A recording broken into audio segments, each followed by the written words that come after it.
Palakkad CPM-ന് തലവേദനയെ കൊഴിഞ്ഞാമ്പാറയിൽ DYFI വിട്ട നേതാക്കളുടെ സമാന്തര കൺവെൻഷൻ. സമാന്തര യൂത്ത് സെന്റർ പ്രവർത്തനത്തിന് പിന്നാലെയാണ് കൺവെൻഷൻ. വിവരങ്ങളുമായി നിഖിൽ പ്രമേശ്വരൻ. നിഖിൽ, പാർട്ടി പ്രവർത്തകർ അവിടെ സമാന്തര യൂത്ത് സെന്റർ ഉണ്ടാക്കുന്നു. ബഹുജന സംഘടന അല്ലെങ്കിൽ അതിൻ്റെ യുവജന സംഘടന ഡിവൈഎഫ്ഐയും സമാന്തരമായി ആ നീക്കത്തിലേക്ക് പോകുന്നു. എത്രത്തോളം ആഴത്തിലാണ് അവിടുത്തെ വിഭാഗീയത എന്ന് ഈ സംഭവം കൂടി വ്യക്തമാക്കുന്നുണ്ട് നിഖിൽ. ഹാഷ്മി, കൊഴിഞ്ഞാമ്പാറയിലെ പാർട്ടിക്കുള്ളിലെ പ്രശ്നങ്ങൾ പരിഹരിക്കാൻ ജില്ലാ നേതൃത്വത്തിന് കഴിയാതെ വരുന്നൊരു സാഹചര്യം ഉണ്ടാവുകയും അവരുടെ കൈവിട്ടു പോവുകയും ചെയ്യുന്ന ഒരു തരത്തിലേക്ക് കാര്യങ്ങൾ ഇപ്പോൾ നീങ്ങുകയുമാണ്. ആദ്യം അവിടുത്തെ കൊഴിഞ്ഞാമ്പാറ പഞ്ചായത്ത് പ്രസിഡന്റ് സതീഷ് അടക്കമുള്ളവരുടെ നേതൃത്വത്തിൽ ഒരു ജനസേവന കേന്ദ്രം തുറന്നുകൊണ്ട്, പാർട്ടി ഓഫീസിന് സമാന്തരമായിട്ട് ജനസേവന കേന്ദ്രം തുറന്നുകൊണ്ട് അവർ മുന്നോട്ട് പോയി. അവർക്കൊപ്പം ഒരുപാടധികം ആളുകളുണ്ട് എന്ന് അവർ പറയപ്പെടുന്നു. അതിന് പിന്നാലെയാണ് ഇപ്പോൾ അവിടെ നിന്ന് പുറത്താക്കിയിട്ടുള്ള ഡിവൈഎഫ്ഐ നേതാക്കളുടെ നേതൃത്വത്തിൽ ഇപ്പോൾ ഒരു സമാന്തര കൺവെൻഷൻ, ഡിവൈഎഫ്ഐയുടെ സമാന്തര കൺവെൻഷൻ കൂടി ഇപ്പോൾ ചേരുന്ന സാഹചര്യം ഉണ്ടാകുന്നത്. അവർ പറയുന്നത് തങ്ങളെ അകാരണമായി പാർട്ടിയിൽ നിന്ന് പുറത്താക്കി, കോൺഗ്രസിൽ നിന്ന് എത്തിയ ചില ആളുകൾക്ക് പദ്ധതികളും മറ്റും നൽകുന്നതിന് വേണ്ടി തങ്ങളെ അനാവശ്യമായി പുറത്താക്കി. ഈ സാഹചര്യത്തിൽ സമാന്തരമായി യൂത്ത് സെന്റർ കഴിഞ്ഞ ദിവസം വരെ ആരംഭിച്ചിരുന്നു. അതിന് പിന്നാലെയാണ് ഇപ്പോൾ ഒരു പ്രകടനം കൂടി, ശക്തി പ്രകടനം എന്നുള്ള നിലയ്ക്ക് ഒരു വിമത കൺവെൻഷൻ കൂടി അവർ സംഘടിപ്പിക്കപ്പെടുന്നത്. ഏതാണ്ട് 1000-ൽ പരം ആളുകൾ ഈ വിമത കൺവെൻഷനിൽ പങ്കെടുക്കുന്നുണ്ട് എന്നുള്ളതാണ് നേതാക്കൾ തന്നെ വ്യക്തമാക്കുന്ന കാര്യം.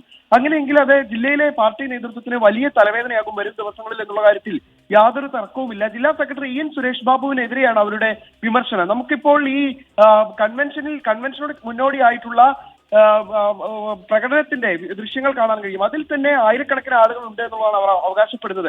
വരും ദിവസങ്ങളിൽ കൂടുതൽ ആളുകൾ തങ്ങൾക്കൊപ്പം ചേരും എന്നുള്ള ഒരു അവകാശവാദം കൂടി ഡിവൈഎഫ്ഐ നേതാക്കൾ. അല്ലെങ്കിൽ ആയിരക്കണക്കിന് പേർ എന്ന അവകാശവാദം എത്രത്തോളം ആണെങ്കിൽ കൂടിയും ഇപ്പോൾ നേരത്തെ യൂത്ത് സെന്റർ പ്രവർത്തനം തുടങ്ങുന്നതിനും അതിനു മുമ്പ് അവർ വിളിച്ച കൺവെൻഷനിലും ഇപ്പോൾ ഡിവൈഎഫ്ഐയുടെ സമാന്തര ഈ പ്രതിഷേധത്തിലൊക്കെ ഒരുപാട് ആളുകളുണ്ട്. അവർക്ക് അവരുടെ ശക്തി തെളിയിക്കാൻ കഴിയുന്നുണ്ട് ഈ പറയുന്ന പരിപാടികളിലൊക്കെ എന്ന കാര്യം ജില്ലാ നേതൃത്വം കാണുന്നുണ്ടോ നിഖിൽ?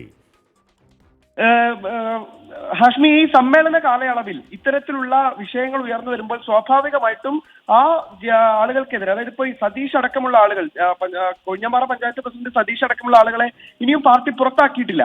അപ്പൊ അവരിൽ നിന്ന് വിശദീകരണം തേടണമെന്നുള്ള തീരുമാനത്തിലേക്ക് അടക്കം ജില്ലാ നേതൃത്വം എത്തിച്ചേർന്നിരുന്നു. പിന്നീടാണ് ഈ സമ്മേളന കാലയളവിൽ ഒരു പൊട്ടിത്തെറി ഉണ്ടാക്കേണ്ട എന്നുള്ള കാര്യം മുൻനിർത്തിക്കൊണ്ട് ഇത്തരത്തിലുള്ള ഒരു നടപടിയിലേക്ക്, പരസ്യമായിട്ടുള്ള നടപടിയിലേക്ക് പോകാതെ പ്രശ്നങ്ങൾ രമ്യമായി പരിഹരിക്കാൻ കഴിയുമോ എന്നുള്ള നീക്കങ്ങൾ ഇപ്പോൾ ജില്ലാ നേതൃത്വം നടത്തിപ്പോരുന്നത്. പക്ഷെ അവരുടെ കൈവിട്ടു പോകുന്ന സാഹചര്യമാണ് നമുക്ക് കാണാൻ കഴിയുന്നത്. ഈ കൺവെൻഷനിലെ പ്രവർത്തക പങ്കാളിത്തം, ആളുകളുടെ പങ്കാളിത്തം തീർച്ചയായും ജില്ലാ നേതൃത്വത്തെ ഇരുത്തി ചിന്തിപ്പിക്കേണ്ടത് തന്നെയാണ്. കൂടുതൽ ആളുകൾ ഇത്തരത്തിൽ അഭിപ്രായ ഭിന്നത രേഖപ്പെടുത്തിക്കൊണ്ട് വ്യക്തമാക്കിക്കൊണ്ട് പുറത്തേക്ക് വരുമ്പോൾ അത് കൃത്യമായിട്ടുള്ളൊരു സൂചന ജില്ലയിലെ പാർട്ടി നേതൃത്വത്തിന് നൽകുന്നു എന്നുകൂടിയാണ് ഇന്നത്തെ ഈ സമാന്തര കൺവെൻഷനിലൂടെ കൂടി മനസ്സിലാക്കേണ്ടത്.